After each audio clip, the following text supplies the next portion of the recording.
ZEE5 ಇರುವಾಗ ನೀವು ನಿಮ್ಮ ನೆಚ್ಚಿನ ಶೋಗಳನ್ನ ಎಂದಿಗೂ ಮಿಸ್ ಮಾಡಿಕೊಳ್ಳುವುದಿಲ್ಲ. ಅದು ಸಂಪೂರ್ಣ ಉಚಿತವಾಗಿ. ಮಾಧವರೇ, ನಿಮ್ಗೊಂದು ವಿಷಯ ಗೊತ್ತಾ? ಪೂರ್ಣಿ ವನಜಾ ಅವ್ರ ಮಗಳು ಅನ್ನೋದು ಸುಳ್ಳಲ್ಲ, ಅದೇ ನಿಜ. ಅನಾಥಾಶ್ರಮದಲ್ಲಿ ಅನ್ಪೂರ್ಣ ಅವರು ಪೂರ್ಣಿದೊಂದು ಸರ ಕೊಟ್ರಲ್ಲ, ವನಜಾ ಅವರು ಅವ್ರ ಮಗು ಫೋಟೋ ತೋರಿಸಿದ್ರು. ಆ ಫೋಟೋದಲ್ಲಿ ಮಗು ಕುತ್ತಿಗೆಲಿ ಅದೇ ಸರ ಇದೆ. ಅಂದ್ರೆ ವನಜಾ ಮತ್ತೆ ಜನಾರ್ದನ್ ಅವ್ರ ಮೊದಲನೇ ಮಗಳು ಪೂರ್ಣಿನೇ.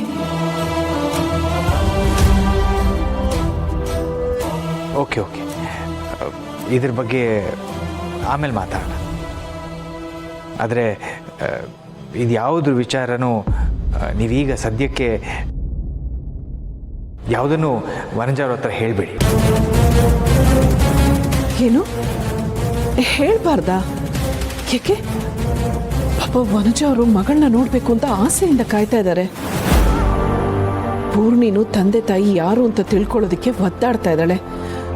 ಅಂಥದ್ರಲ್ಲಿ ಈ ವಿಷಯನ ಹೇಳ್ಬೇಡಿ ಅಂತ ಇದ್ದೀರಲ್ಲ.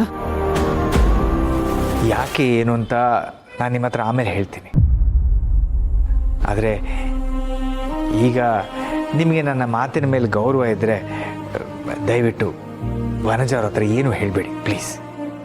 ಅಲ್ಲ ಮಾಧವ ಅವರೇ, ಅದು ಹೇಳಿದ್ನಲ್ಲ, ಈಗೇನು ಮಾತಾಡಬೇಡಿ.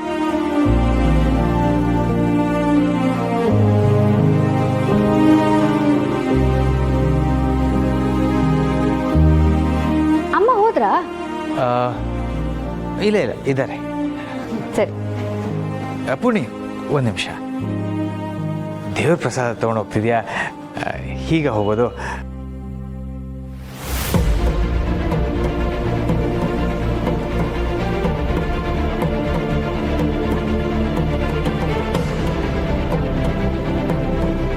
ಈಗ ನೀನು ಗೌರಿ ಥರ ಕಾಣ್ತಿದ್ಯಾ. ಬನ್ನಿ.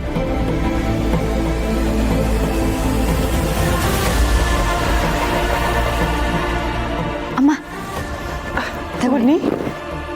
ಹೇಗಿದ್ಯಮ್ಮ? ಚೆನ್ನಾಗಿದ್ಯಾ? ಎಷ್ಟು ದಿನ ಆಗೋಯ್ತು ನಿನ್ನ ನೋಡಿ. ಪೂಜೆ ಎಲ್ಲ ಆಯ್ತಾ? ಆಯ್ತಮ್ಮ. ಸಿಹಿ ತಿನ್ನಿ, ಅಮ್ಮನೇ ಮಾಡಿದ್ದು.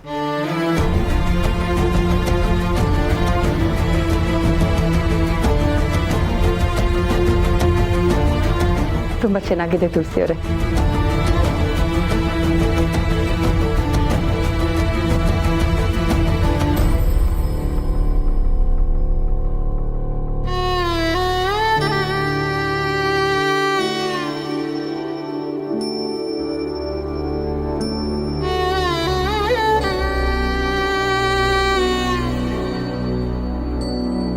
ಅಮ್ಮ, ಆಶೀರ್ವಾದ ಮಾಡಿ.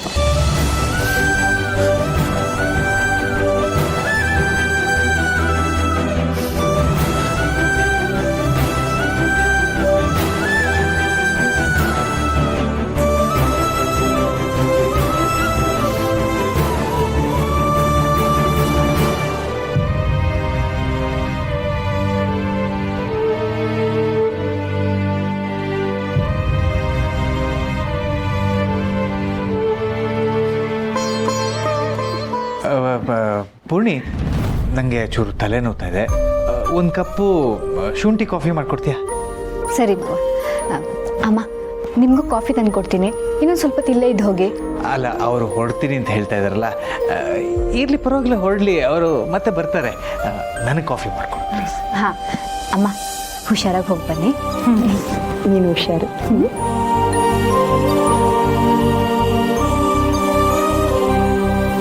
ಯಾಕೋ ಏನೋ ಗೊತ್ತಿಲ್ಲ, ಪೂರ್ಣಿನ ನೋಡ್ದಾಗ್ಲಿಲ್ಲ ಅವಳನ್ನ ನೋಡ್ತಾನೆ ಇರಬೇಕು ಅನ್ಸುತ್ತೆ. ಏನೋ ಒಂಥರ ಖುಷಿ, ಏನೋ ಒಂಥರ ನೆಮ್ಮದಿ. ಯಾವಾಗಲೂ ಅವಳ ಜೊತೆನೇ ಇರಬೇಕು ಅನ್ಸುತ್ತೆ. ಹಾಂ ಹಾಂ, ಹೌದು. ನೀವು ಒಂದಷ್ಟು ದಿನ ಅವಳನ್ನು ಮಗಳು ಅಂದ್ಕೊಂಡಿದ್ರಲ್ಲ, ಅದಕ್ಕೆ. ಒಂದಷ್ಟು ದಿನ ಮಾತ್ರ ಅಲ್ಲ ಮಾಧವರವ್ರೆ, ಈಗಲೂ ಅವಳು ನನ್ನ ಮಗಳೇ. ನಾನು ಯಾವತ್ತಿಗೂ ನನ್ನ ಮನಸ್ಸಿನಲ್ಲಿ ಅವಳನ್ನ ನನ್ನ ಮಗಳು ಅಂತಲೇ ಅನ್ಕೋತೀನಿ. ಅದು ನಿಮ್ಮ ದೊಡ್ಡ ಗುಣ. ಸರಿ, ನಾನಿನ್ನು ಹೊರಡ್ತೀನಿ.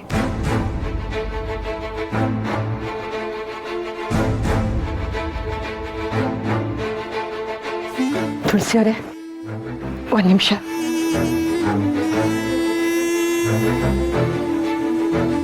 ದಯವಿಟ್ಟು ನಾನು ಹೇಳಿದ ವಿಷಯನ ಯಾರಿಗೂ ಹೇಳಕ್ಕೆ ಹೋಗ್ಬೇಡಿ.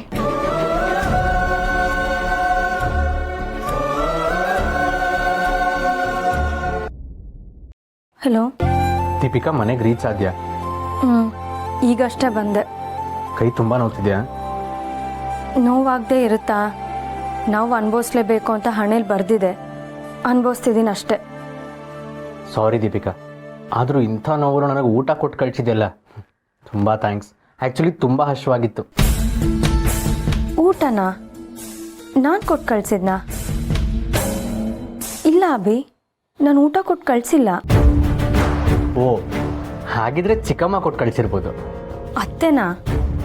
ಇಲ್ಲ, ಅವ್ರು ಕಳ್ಸೋಕ್ಕೆ ಸಾಧ್ಯನೇ ಇಲ್ಲ. ಅವ್ರ ಪೂಜೆ ಮುಗಿತಿದ್ದ ಹಾಗೆ ಎಲ್ಲೋ ಆಚೆ ಹೋದ್ರು. ಹೌದಾ?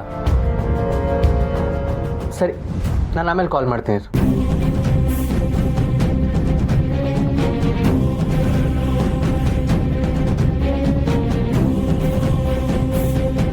ಇದೇನೋ ಇದು, 2 ಬಾಕ್ಸು ಖಾಲಿ ಮಾಡಿದ್ಯಾ? ಎಲ್ಲ ನೀನೇ ತಿಂದು ಇಷ್ಟೇ ಎಷ್ಟು ಉಳಿಸಿದ್ಯಾ? ಯಾಕೆ, ರುಚಿ ನೋಡಲಿ ಅಂತನಾ? ಅಮ್ಮನ ಕೈ ರುಚಿನೇ ಹಾಗೆ, ತಿಂತಾ ಇದ್ರೆ ತಿಂತಾನೇ ಇರಬೇಕು ಅನ್ಸತ್ತೆ. ಮೊದಲು ಊಟ ಕೊಟ್ಟು ಕಳಿಸಿದ್ದು ಯಾರು ಅಂತ ಹೇಳು. ಇನ್ಯಾರು? ಅಮ್ಮನೇ. ನೀನು ಬೆಳಿಗ್ಗೆ ಏನೂ ತಿಂದೆ ಬಂದಿಯಲ್ಲ, ಹೊಟ್ಟೆ ಹಸ್ಕೊಂಡಿರ್ತೀಯ ಅಂತ ಬಾಕ್ಸಲ್ಲಿ ಹಾಕಿ ಕಳಿಸಿದ್ದಾರೆ. ನಿನಗೆ ಹೊಟ್ಟೆ ತುಂಬಿಲ್ಲ ಅಂದರೆ ತಗೋ, ನಾನು ಬೆಳಿಗ್ಗೆ ತಿಂದಿದ್ದೀನಿ.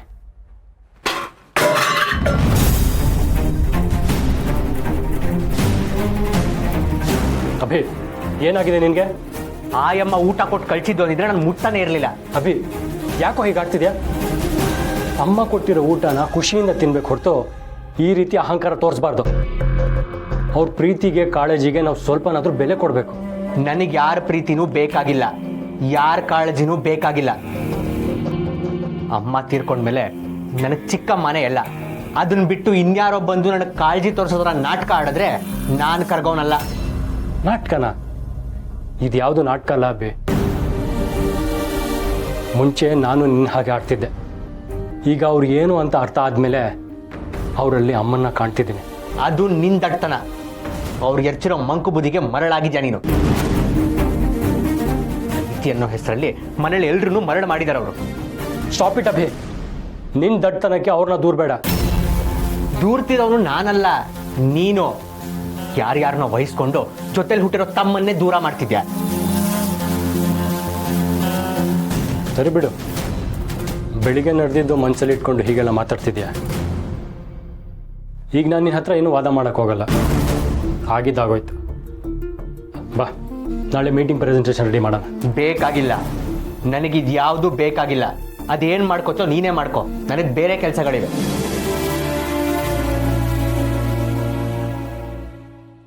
ZEE5 ಆಪ್ ಡೌನ್ಲೋಡ್ ಮಾಡಿ ಎಲ್ಲಾ ಸಂಚಿಕೆಗಳನ್ನು ಸಂಪೂರ್ಣ ಉಚಿತವಾಗಿ ನೋಡಿ.